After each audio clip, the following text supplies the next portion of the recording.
Hello! Today I'm going to teach you how to Warrior Two. So this is a great one to get your mat out and follow along with me. We're not going to go anywhere or do anything apart from learn how to do the Warrior Two pose. So when you're ready to, bring yourself to your mat.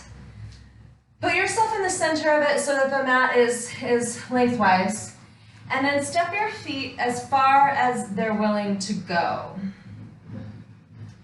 So from there, take the forward foot and turn it out so that the pinky toe edge of that foot is parallel with the long edge of the mat now. Take your back foot and turn it in. It could go perpendicular or it could go a little bit in. So if your forward toes are at 12 o'clock, then your back toes could be at 10 or at 9, let's say. And then your dog's going to come in and help you do your Warrior Two pose as well. So then, what you want to do is bend this forward knee and let it track out over your toes. So what I mean by that is, as you bend the knee, look and make sure that you can see at least your big toe here on the inside of your knee. If you can't, then turn the knee out more so that there is that external rotation there. With the back leg, depending on your stance, it might hurt your back knee.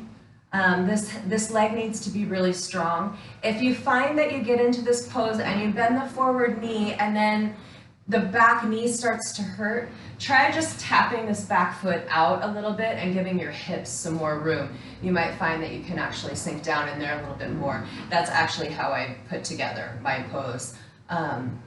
A lot of teachers will say that the front heel needs to align with the back arch so that you're walking a tightrope, but I don't like that for my legs, so I boot this back leg out a little bit. So, you know, that's one of the things about building your own practice is kind of learning how your body behaves in these poses and making them better for you personally. So you got your legs on, you got your knee tracking out over your baby toes, you can see your big toe.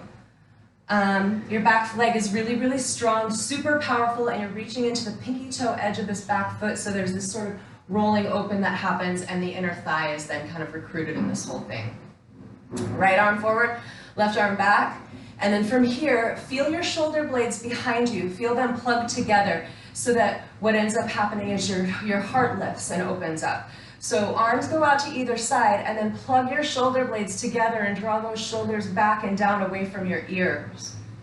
Super strong through the arms. Sink a little bit lower into the hips. Really strong through this whole core here. Go into your tailbone and kind of tuck that under a little bit so you have a little bit of that pelvic tilt that we've talked about before. So here's your warrior pose. It's a very strong pose.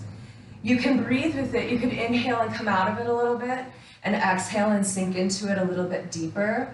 Or you could make the movement not as big as what I just did and just kind of inhale and sort of breathe everything open and maybe release a little bit out of it. And then as you exhale, deepen the pose and really ground your legs really, really strong. So that's your Warrior Two pose. I hope that helps you put it all together. And as always, let me know if you have any questions. I'm always happy to answer any questions or concerns that you have. Have a good day.